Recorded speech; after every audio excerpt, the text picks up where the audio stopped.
Selamat bertemu kembali di video fungsi analisis real, pengantar analisis real. Kali ini kita akan berbicara mengenai fungsi continue uniform. Misalkan saja kita punya fungsi fx sama dengan x kuadrat, begitu ya. X-nya boleh di R, oke. Kemudian kita ambil x0 di R. Kita tahu bahwa f ini continue ya, continue di x0. Yaitu kita lihat kalau kita ambil epsilon positif, maka akan ada delta positif, demikian sehingga harganya itu adalah x min x0 lebih kecil dari delta, akibatnya nilai fx min fx0 itu lebih kecil dari epsilon.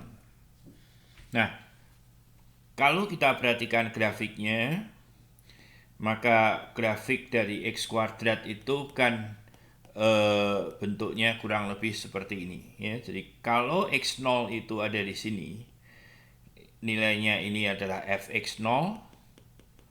Kalau bayangkan kita punya pita kecil, ini lebarnya epsilon, ini juga lebarnya epsilon ya. Nah, harga delta di sini mungkin agak cukup besar. Tetapi kalau x0-nya itu kita bawa ke arah sana ya, maka di tempat yang selebar pita yang sama ini ya, selebar pita yang sama ini, deltanya akan makin kecil.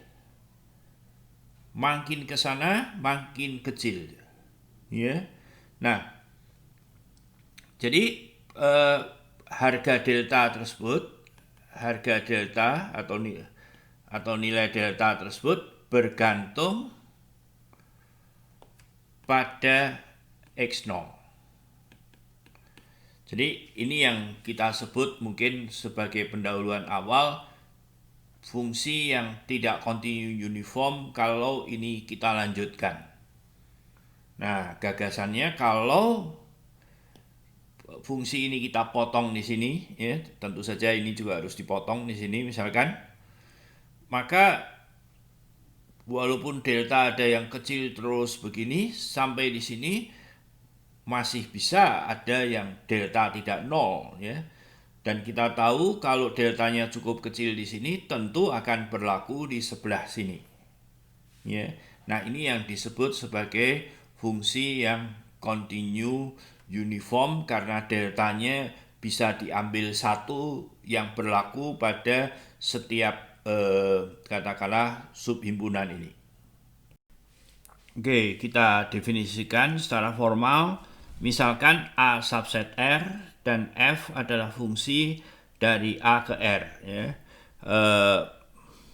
F disebut fungsi continue uniform jika untuk setiap epsilon positif ya, maaf, continue uniformnya tentu harus di A ya, di suatu subinterval, di suatu subhimpunan. Untuk setiap epsilon positif ada delta positif, demikian sehingga harga x min x0 lebih kecil dari delta implies bahwa harga fx dikurangi fx0 itu lebih kecil dari epsilon untuk setiap x dan x0 di A.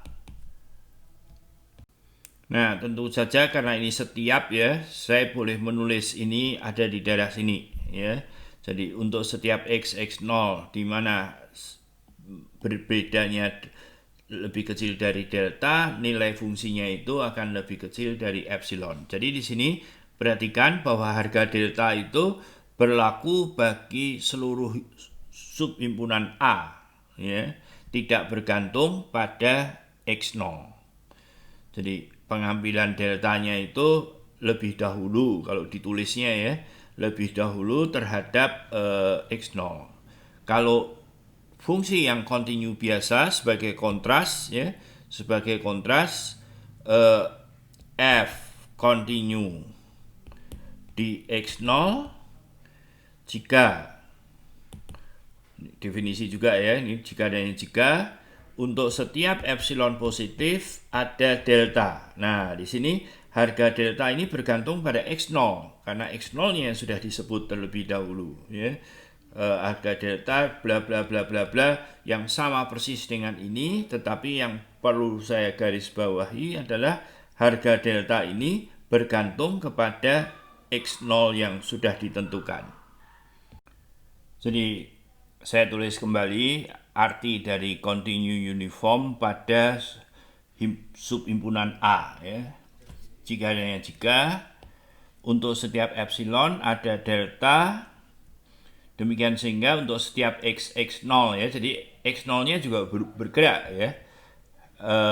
Selisih antar x0 itu lebih kecil dari delta, maka nilai dari fx dengan fx0 itu akan berbeda lebih kecil dari epsilon. Nah, pertanyaannya kemudian apa arti f tidak continue uniform? Tidak continue uniform di A ya. Nah, ini ekuivalen dengan ada epsilon 0, demikian sehingga untuk setiap delta positif ya, nah ini ada ya, mungkin ada x yang bergantung pada delta. Nah, x0-nya ini saya ganti u saja ya. Ada u yang bergantung pada delta. Keduanya ada di A dan nilai x delta dengan u delta itu lebih kecil dari delta, implies bahwa nilai fx dengan fx delta dan u delta ini lebih kecil dari lebih besar dari epsilon 0 gitu ya. Epsilonnya tentu positif ya. Nah, begitu. Jadi untuk setiap kita di sini berasal dari ada delta itu. Nah, di sini tentu harga x delta, x0-nya kita ganti u delta yang berlaku begini. Ya. Nah, seperti biasa harga setiap delta itu bisa kita ganti dengan ada epsilon 0 positif, demikian sehingga untuk setiap n asli ya, ada xn dan un anggota dari A, demikian sehingga xn min un itu lebih kecil dari 1/n, implies bahwa fxn dikurangi fun itu lebih besar sama dengan epsilon 0. Nah, ini kan mengatakan apa? Mengatakan bahwa ada barisan xn dan un, keduanya barisan di A. Nah, belum tentu konvergen. Xn-nya belum tentu konvergen, tetapi xn min un itu selisihnya konvergen ke 0 ya. Berarti kan kalau n-nya membesar dia menuju 0, tetapi perbedaan nilai antara fxn dan fun itu lebih besar dari epsilon 0 ya. Jadi dengan menggunakan barisan itu. Nah, dapat dibuktikan bahwa keempat statement ini ekuivalen ya. Jadi ya tentu saja dari atas ke bawah sudah terbukti ya. Kemudian kalau perlu sekarang kita ke atas sana ya. Mungkin untuk ke atas dari D ke A kita anggap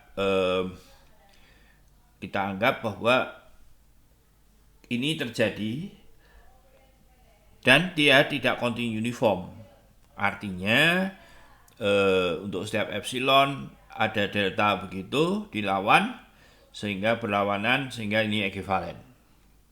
Contoh tadi fx sama dengan x kuadrat. Ya.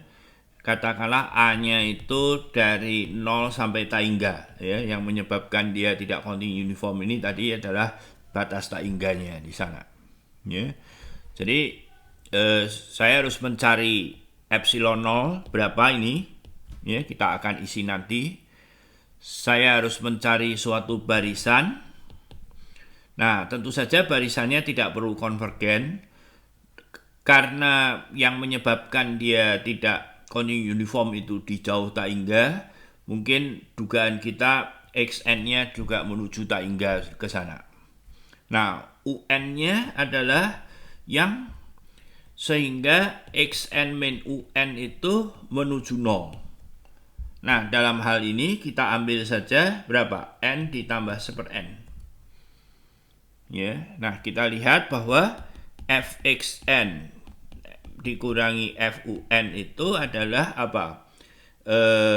Harga mutlaknya saya hitung ini dulu, n kuadrat plus 2, ya, plus 1/n kuadrat. Nah, ini dikurangi dengan n kuadrat dan itu menjadi 2 plus 1/n kuadrat yang tentu saja lebih besar dari 1 gitu, untuk setiap n. Dengan demikian epsilon 0-nya ini bisa saya ambil yaitu sebesar 1. Ya, jadi susahnya kadang-kadang tulisan di awal tapi sebetulnya diketemukannya di akhir. Ya, nah di sini dengan video terlihat bahwa urutannya itu memang ditulis di bagian akhir, ya.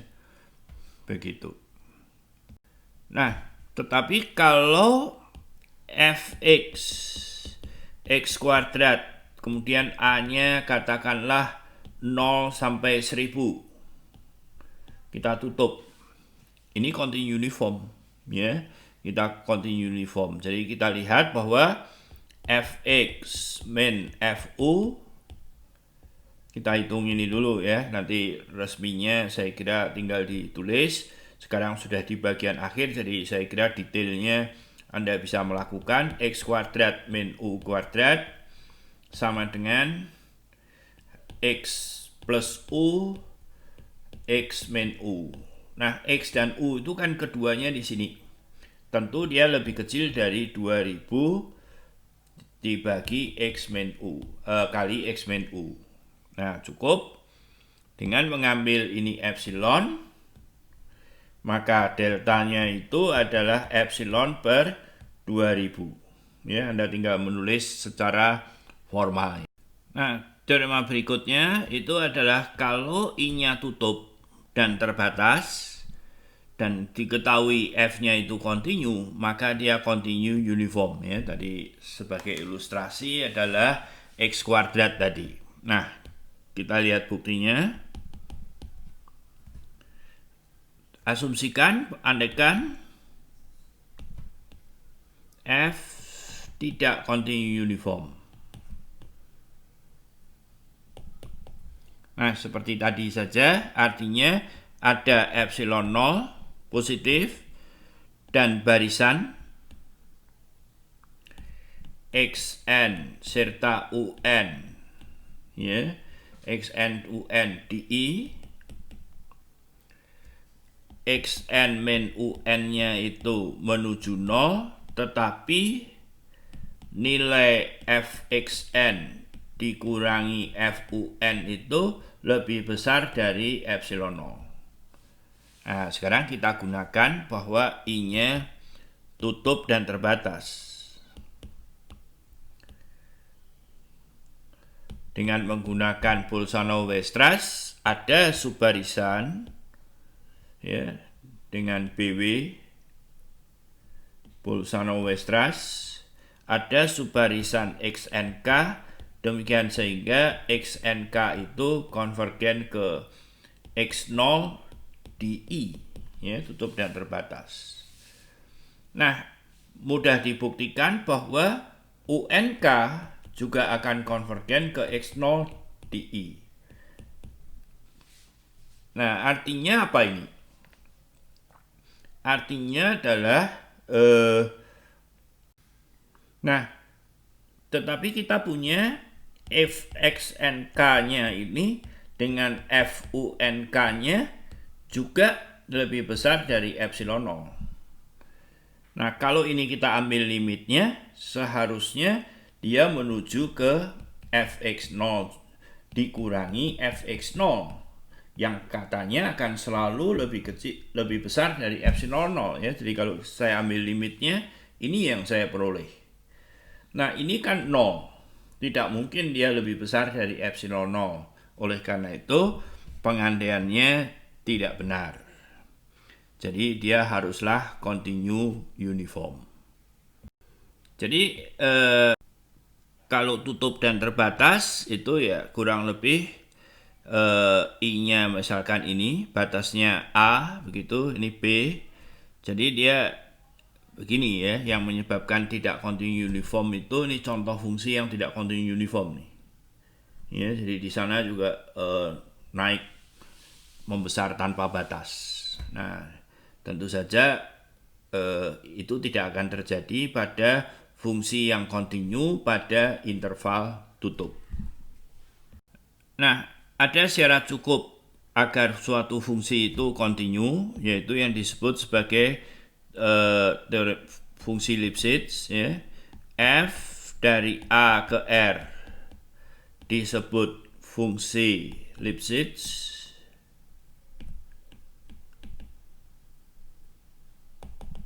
jika ada konstanta K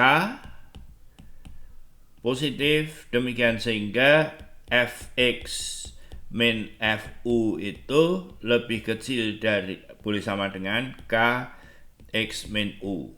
Nah, saya kira ya ini sebelum teoremanya dulu ya, maaf ini bukan teoremanya tapi definisinya. Kemudian teoremanya adalah jika F Lipschitz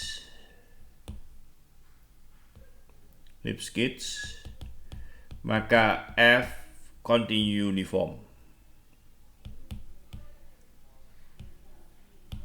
Saya kira mudah, lebih kecil dari epsilon maka deltanya itu epsilon per K ya. Mungkin persisnya lihat saja di buku. Teorema, sekarang kalau misalkan F-nya itu diketahui dari A ke R continue uniform, dan kemudian misalkan Xn itu barisan Cauchy ya, kalau dulu berkaitan dengan konvergen untuk continue, kalau continue uniform cukup Cauchy, maka Fxn-nya itu barisan Cauchy juga ya, jadi mengirim Cauchy ke Cauchy ya. Nah, saya kira bukti dari ini lihat di buku, tetapi mungkin yang lebih menarik adalah teorema perluasan. Jadi katakanlah I-nya interval buka ya, mungkin bagus terbatas saja dulu. Jadi interval begini buka dan F itu dari I ke R continue uniform ya, walaupun dia interval buka tapi sudah diketahui continue uniform. Jadi intuisinya adalah di sini ada interval buka tapi dia continue uniform ya, jadi tidak boleh ada yang naik ke atas dan lain sebagainya, sehingga fungsinya itu ya harus gini gitu, hanya sekedar dia tidak sampai putus ya. Nah, kalau dia continue uniform maka F dapat diperluas pada interval tutup sehingga tetap continue, F-nya itu continue uniform. Ya. Jadi dugaannya ya tinggal dilanjutkan saja. Nah, inilah nilainya begitu. Ya. Jadi kalau tadi F dari AB ke R continue uniform, saya cukup untuk yang B saja ya, untuk A-nya sama saja. Kita akan melihat bahwa limit dari fx, x menuju B dari sebelah kiri, itu ada. Ya, katakanlah B, ada. Ya. Nah, jadi kemudian kita cukup mendefinisikan nanti FB itu sama dengan B. Ya, maka dengan demikian F itu sudah dapat diperluas sampai B, yang untuk A sama saja. Nah, pertama ambil barisan XN di AB, di mana XN itu konvergen di B. Ya, tentu saja ini bisa karena kita lihatnya di R. Ya. Nah, kemudian kita lihat bahwa XN itu tidak konvergen di interval buka ini, tetapi dia adalah barisan Cauchy di AB itu. Ya. Nah, kalau dia barisan Cauchy, maka karena F-nya itu continue uniform, maka Fxn itu juga merupakan barisan Cauchy. Ya. Nah, kalau dia barisan Cauchy di R, ya, barisan Cauchy di R, barisan Cauchy ini akan konvergen. Ya, akan konvergen. Misal limit dari Fxn-nya N menuju tak hingga itu sama dengan L. Ya. Nah, apakah kalau barisan Cauchy-nya itu diambil yang lain, apakah nilai L itu berbeda? Nah, caranya adalah kita ambil saja XN barisan Cauchy yang lain, ya, barisan XN yang lain yang juga konvergen ke P. Ya. Jadi kita bentuk barisan baru kombinasi dari XN dan YN itu. Jadi XN dan XN aksen ya. Jadi misalkan gini, XN itu adalah sama dengan kalau dia genap, ya, kita ambil XN kalau N-nya genap. Nah, mungkin ini harus dibagi dua ini. Kemudian katakanlah XN plus 1 per 2 kalau N-nya ganjil. Ya, jadi bergantian antara ganjil dan barisan ini, aksen. Nah, kemudian kita lihat bahwa YN itu juga akan merupakan barisan Cauchy. Ya. Barisan Cauchy, maka dia konvergen.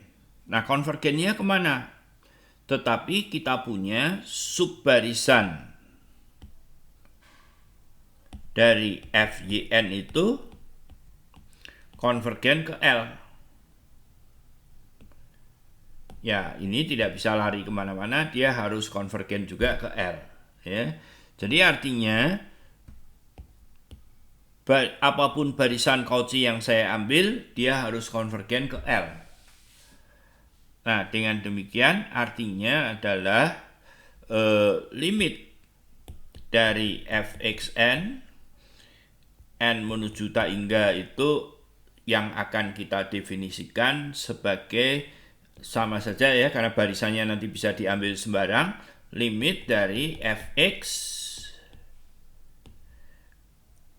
X menuju ke B dalam hal ini ya, karena Xn-nya bisa sembarang, dan itulah yang kita tulis sebagai L. Jadi kita sudah memperluas barisan itu.